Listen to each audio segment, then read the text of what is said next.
Walls, yes. So why don't you start out, introduce yourself? Yeah. So I'm Bernard Lambert. Uh-huh. I am a descendant of Patrick the Second and Rachel Walls, whose 6 children are pretty much buried here in this. Actually, Patrick is also buried here. And out of his 6 children, Lydia, who is his second daughter and 5th child, and her husband are buried here amongst the many family and extended family members here.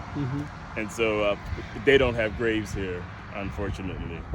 But we know if Wesley and William are buried here, we assume their parents are buried somewhere in this vicinity. So Now, were they always from this area, or did they come up from Maryland? they did come up from Maryland. Do you know where? Hartford County, so basically Darlington or Harbor de Grace. Okay. So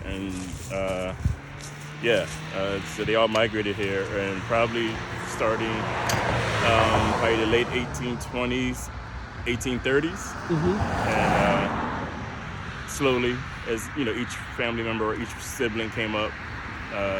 But definitely by 1840s, they were, at least my grandparents, they were having their children. So I think all but one was born here, and I think one daughter was born in Mary was born in Maryland before they actually migrated up and settled here. So, Now, how old were you when you realized your connection? not like recent. As a historian, family historian, a genealogy follower, I learned, I knew my great-grandmother's father was from Chester County, but that's all I knew, Walter J., and that was it. So it wasn't until I was probably within the last 10 years.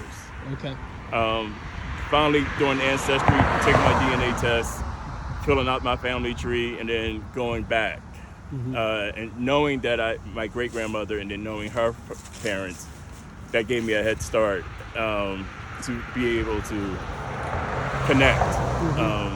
But realizing that I had a third great-grandfather, which I didn't believe at first, William J., I was finding the parents of Walter J. On his death certificate, it had his father as William J. So when William J. was added to my tree, I started getting hits from Civil War. And I was like, again, my ignorance, and knowing from the movie Glory that, of course, people of color fought in the Civil War, but still.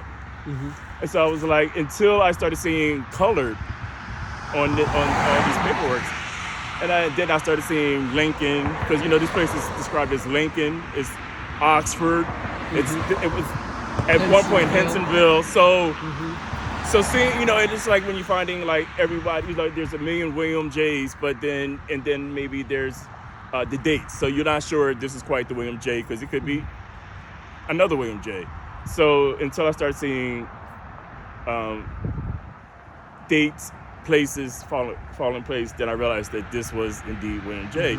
So then it started me on a path of asking questions to people who were online.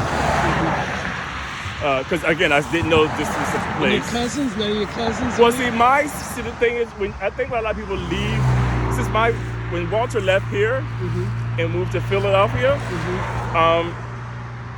where my great-grandmother was the first to be born in Philly in 1900, I'm not sure, did he ever come back? So, you know how your family go down south? You have you go down south and revisit. For some reason, I don't know if my family from Philadelphia came out here. So it was never a topic. We didn't know, or at least my generation, because I'm still 3 generations from my great-grandmother.